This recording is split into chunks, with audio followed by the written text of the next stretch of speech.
হযরত উমর কেমন শাসক, আজ উমরের অন্তরের মধ্যে এমন তাকওয়া। উমরের মতো একজন শাসক যদি পাইতাম, সোনার বাংলার সোনায় পরিণত হয়ে যাইত। ঠিক না ঠিক? জোরে বলে। বৃদ্ধা মহিলা চুলার উপরে একটা পাতিল দিয়ে, পাত্রের উপরে ভিতরে কিছু পানি দিয়ে পানিগুলো নাড়তেছে। উমর এই অবস্থা দেখার পরে আস্তে আস্তে বৃদ্ধা মহিলার কাছে গেলেন, কিন্তু ওই বাচ্চাগুলোর দিকে নজর করে দেখেন বাচ্চাগুলো এক পর্যায়ে কান্না করতে করতে ঘুমায় গেল। উমর এবার বৃদ্ধা মহিলাকে ডাক দিয়ে কয়, ও আম্মা জান, পাত্রের ভিতরে কোনো খাবার নাই, অথচ আপনি পাত্রের পানিগুলো কেন নাড়া দেন? মহিলা ডাক দিয়ে বলে, বাবা যুবক, তোমাকে তো চিনলাম না, তুমি কে? উমর নিজের পরিচয় গোপন করে ডাক দেয়া কয়, ও আম্মা জান, আপনি আমাকে চিনবেন না। মহিলা ডাক দেয়া কয়, ও যুবক, ঘরের মধ্যে খাবারের কোনো ব্যবস্থা নাই, আমার সন্তানগুলো ক্ষুধার যন্ত্রণায় কাতর, সন্তানগুলোকে সান্ত্বনা দেওয়ার জন্য পাত্রের ভিতরে নাড়া দে আর বলি, বাবা একটু ধৈর্য ধর, খাবার কিছুক্ষণের মধ্যে হয়ে যাবে, এরপর তোদের খাবার ব্যবস্থা করে দিব। হযরত ওমর এই দৃশ্য দেখে চোখে পানি চলে আসলেন। ওমর এবার ডাক দিয়ে কয়, ও আম্মা জান, একটু দাঁড়ান। ওমর এবার চলে গেলেন বাইতুল মালে। জোরে কান সুবহানাল্লাহ। কেমন শাসক আর কেমন অন্তরে আল্লাহর ভয়। ওমর এবার বাইতুল মালে যাওয়ার পর আটার বস্তা মাথায় নিবে, এমন সময় গোলাম আসলাম ডাক দেয়া কয়, ও খলিফাতুল মুসলিমিন, আমি আপনার গোলাম থাকতে আপনি কেন আটার বস্তা মাথায় নিবেন? অতএব আটার বস্তাটা আমাকে দেন, আমি নিয়ে যাব।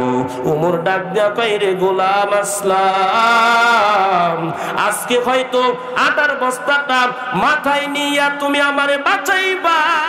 মুসলিমিন হযরত ওমর ডাক দেয়া কয়, রে গোলাম আসলাম, হাসরের ময়দানে নবীরা পর্যন্ত পেরেশানে থাকবে। নবীরা কত পেরেশান করবে, সমস্ত নবীরা পর্যন্ত নাফসি নাফসি করবে। আদম নবী বলবে নাফসি নাফসি, আল্লাহ আমারে বাঁচাও। ইব্রাহিম নবী বলবে আল্লাহ আমারে বাঁচাও। মুসা নবী বলবে আল্লাহ আমারে বাঁচাও। ঈসা নবী বলবে আল্লাহ আমারে বাঁচাও। আম্মা জান আয়েশা ডাক দেয়া বলেন, ও নবী আমার, সবাই যখন বলবে নাফসি নাফসি আমাকে বাঁচাও, তখন দয়ার নবী মায়ার নবী আপনি কি করবেন? আমার নবী ডাক দেয়া কয়, রে আয়েশা, সবাই যখন নিজেকে নিয়ে পেরেশান থাকবে, ওই দিন আমি আমার উম্মতের জন্য মাকামে মাহমুদে সিজদায় পড়িয়া আল্লাহর কাছে কান্না করব আর বলবো, ও মালিক, আমার উম্মতকে বাঁচান, আমার একটা উম্মত যদি জাহান্নামে যায়, আমি নবী জান্নাতে যাব না। উমর এবার ডাক দেয়া কয়, রে আসলাম, ওই কঠিন ময়দানে আল্লাহর বিচারের কাঠগড়ায় যদি আমি দাঁড়ায় যাই, বলো ওই দিন কি তুমি আমারে বাঁচাইতে পারবা? উমরে বারাটার বস্তা নিজে মাথার উপরে নিয়া বৃদ্ধা মহিলার কাছে গেলেন। উমর নিজে আটা এবার খামির বানাইয়া রুটি বানাইয়া সন্তানগুলোরে খাওয়াইয়া এবার ওই আম্মাজানকে বলে, আম্মাজান, অবশিষ্ট আটাগুলো রেখে দেন, সন্তানগুলোরে আবার খাওয়াবেন। জোরে বলেন সুবহানাল্লাহ। এর নবীর আশিকের দল, এমন একজন শাসক কি জমিনের মধ্যে পেয়েছেন? আপনার দুর্দিনে, আপনার বিপদের মুহূর্তে কোন শাসক খবর নিয়েছে? কিন্তু উমর এমন একজন শাসন, অন্তরের মধ্যে ভয়, একটা আমার প্রজারও যদি কষ্ট হয় আর আমার ওই প্রজাগুলো যদি হাসরের ময়দানে আমার বিরুদ্ধে লালিশ করে, আমার আর বাঁচার কোনো উপায় থাকবে না। জোরে কোন ঠিক কিনা? এরে নবীর আশিকের দল, অতএব আমাদেরকে তাকওয়া অবলম্বন করে চলতে হবে। ঠিক না ঠিক? আল্লাহকে ভয় করিয়া করিয়া চলো। কারণ সমস্ত সাহাবায়ে কেরামের দিকে তাকায় দেখো, সবাই তাকওয়ার উচ্চ পর্যায়ের ছাত্র ছিল, ঠিক না বেঠিক জোরে কর। আল্লাহর ভয়ে চোখের পানি ফেলায় ফেলায় কান্না করতেন। অথচ নবী যাদের ব্যাপারে দুনিয়ায় জান্নাতের সার্টিফিকেট ঘোষণা করেছেন, ঠিক না বেঠিক জোরে কর, এই নবীর আশিকের দল। আবু বকরের জমিনের মধ্যে কান্নার কি প্রয়োজন ছিল? বলো উমরের কান্নার কি প্রয়োজন? আলীর জমিনের মধ্যে কান্নার কি প্রয়োজন ছিল? ঈদের দিন দরজা বন্ধ করিয়া উমরের মতো একজন সাহাবা হাউ মাউ করে কান্না করে। আবু হুরায়রা দরজার কিনারায় গিয়ে ডাক দেয়, হে খলিফাতুল মুসলিমিন, আজকে ঈদের দিন সবাই বড় আনন্দ করে, আপনি কেন কান্না করেন? উমর ডাক দেয়া কয়, রে আবু হুরায়রা, আজকে আমি কেন কান্না করি? আমার কান্নার পিছনে কারণ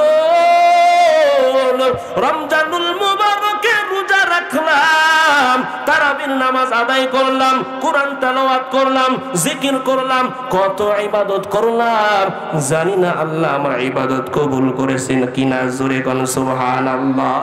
এ নবীর আশিকের দল। উমরের মতো একজন সাহাবা যদি আমল করার পরে চিন্তা করে আল্লাহ আমার ইবাদত কবুল করেছেন কিনা, বলো আমার আপনার ইবাদতের জন্য কি পরিমাণ পেরেশান হওয়ার দরকার। এর নবীর আশিকের দল। ওরে দুর্গাপুরের যুবক, আজকে এই ময়দান থেকে অনুরোধ করে যাই বাবা, এখন সামনে রমজানুল মুবারক আমাদের জীবনে আসতেছে। এই যে গত রাতটা আমাদের জীবন থেকে অতিবাহিত হয়ে গেল, এই রাতে আল্লাহ তাআলা কত বরকত আমাদের জন্য দিয়েছিলেন, ঠিক না বেঠিক জোরে বলে। আবার নবী হাদিসের মধ্যে জানিয়ে দেন, এই রাত্রিটা এত দামি রাত্রি ছিল, কোন উম্মত যদি এই রাত্রিতে চোখের পানি ফেলায় ফেলায় কান্না করত, আমার আল্লাহ বলেন আমি প্রথম আসমানে এসে তোরে ডাকতে থাকি, আয় আয় আয় আয়। ওরে জমিনের মধ্যে কে কত গুনাহ করেছো, আজকে আও, আমি তোমার জিন্দেগীর সব গুনাহ মাফ করব। একটা বার যদি সিজদা দিয়া চোখের পানি ফেলাইয়া আল্লাহর কাছে দোয়া করতাম, আমার আল্লাহ আমার জিন্দেগীর সব গুনাহ মাফ করতেন, ঠিক না বেঠিক জোরে কর। আমার নবী বলেন, আলা মিন মুস্তাগফিরিন ফাগফির লাহু, আলা মিন মুস্তারজিকিন ফারযুকহু, আলা মিন মুবতালিন ফাউআফিয়াহু, আলা কাযা হাত্তা ইয়াতলু আল ফাজর। নবী বলে আল্লাহ প্রথম আসমানে এসে বান্দা, কোন বান্দা? গুনাহগার বান্দা, যেই বান্দাগুলো নিজের নফসের উপরে জুলুম করেছে। 24টা ঘন্টা যেই বান্দা গুনাহ করে, অন্যায় করে, নাফরমানি করে, জবান দ্বারা মিথ্যা বলে, চোখ দ্বারা জেনা করে, হাত দ্বারা গুনাহ করে, পা দ্বারা গুনাহ করে, ওরে 24টা ঘন্টা গুনাহ করিয়া করিয়া নফসের উপরে যারা জুলুম করে, এদেরকে ডাক দিয়া বলে, আমার বান্দা আজকে রাত্রে যদি তোমরা আমার কাছে চাও, আমি আল্লাহ তোমাদের সব চাওয়া পূরণ করব। বলে এই রাতটা এমন একটা রাত আমাদের জীবন থেকে চলে গেল। এই রাত্রিতে জিব্রাইল আমিন আমার আপনার মায়ার নবীকে ডাক দেয়, কয় নবী মাথাটা একটু উপর দিকে উঠান। সুবহানাল্লাহ বলেন। নবী আমার মাথাটা উপরের দিকে উঠায়া দেখে আল্লাহ তাআলা জান্নাতের 8টা দরওয়াজা ওপেন করে দিয়েছে। জোরে কোন সুবহানাল্লাহ। ফেরেশতারা দরজাগুলোতে দাঁড়ায়া সুসংবাদ দেয়, ওরে আজকে রাত্রিতে যারা সিজদা দিবি তাদের জন্য সুসংবাদ, আজকে রাত্রিতে দাঁড়ায়া দাঁড়ায়া যারা নফল ইবাদত করবি তোদের জন্য সুসংবাদ, আজকে দাঁড়ায়া ইবাদত করবি, কান্না করবি, কোরআন তেলাওয়াত করবি, জিকির আজকার করবি, ওরে তাদের জন্য আজকে সুসংবাদ। বলে কি সুসংবাদ? জিব্রাইল আমিন বলে, ও নবী আমার, বনি কালব গোত্রের বকরীর শরীরের মধ্যে যেই পরিমাণ পশম, ওই পরিমাণ আপনার উম্মতকে আল্লাহ আজকে রাতে মাফ করে দিবে। অথচ এমন একটা রাত জীবন থেকে অতিবাহিত হয়ে গেল, ইবাদত করতে পারি নাই, ঠিক না ঠিক জোরে কর। এর নবীর আশিকের দল, ওরে কান্নার এত দাম, যদি আজকের এই রাতটাতে আমরা কান্না করতে পারতাম, নবী বলে মান বাকা মিন খাশিয়াতিল্লাহ হারামাল্লাহু আলাইহিন নার। কেউ যদি আল্লাহর ভয়ে জমিনের মধ্যে এক ফোঁটা পানি ফেলায়, নবী বলে তার জন্য জাহান্নাম হারাম হয়ে যায়। জোরে বলেন সুবহানাল্লাহ। অথচ আজকে গুনাহ করতে করতে করতে করতে অন্তরটা এত পাথর হয়ে গেছে, চক্ষু দ্বারা পানি বের হয় না, ঠিক না বেঠিক? জোরে বলেন। এরে নবীর আশিকের দল, অন্তর কতটা পাথর, আজকে পাথরটাও আল্লাহর ভয়ে কান্না করে, কিন্তু মানুষ আল্লাহর ভয়ে কান্না করে না, ঠিক না বেঠিক? জোরে কর।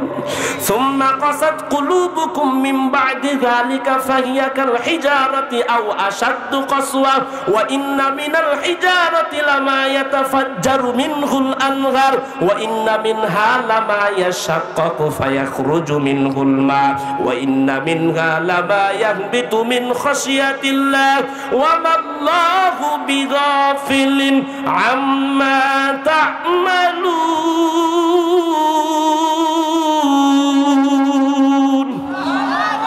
পাথরটাও আল্লাহর ভয়ে কান্না করে, অথচ তুমি আমি কান্না করি না। আল্লাহ বলে ওয়াকুদুহান নাসু ওয়াল হিজারা। কেন পাথর কান্না করে? কারণ জাহান্নামের ইন্ধন হবে দুইটা জিনিস, একটা হলো মানুষ আর একটা হলো পাথর। এজন্য আল্লাহ বলে ফালিয়াদহাকু কালিলা ওয়াল ইয়াবকু কাসীরা। কম হাসো, বেশি বেশি কান্না করো। বেশি বেশি কান্না করা যাবে তো ইনশাআল্লাহ? প্রিয় উপস্থিতি, হুজুর চলে এসেছে। হুজুরকে বসে রেখে বয়ান করার মতো বেয়াদবি আমি করতে পারবো না। এজন্য আপনাদের কাছে অনুরোধ করব, দুইটা কাজ। একটা হলো তাকওয়া অর্জন করব, জবানকে হেফাজত করে চলতে পারবো তো ইনশাআল্লাহ? আল্লাহ তাআলা সব ভাইকে এই কথাগুলোর উপরে আমল করে চলার তৌফিক দান করেন। সকলে বলি আমিন। ওয়া আখিরু দাওয়ানা আলহামদুলিল্লাহি রাব্বিল আলামিন।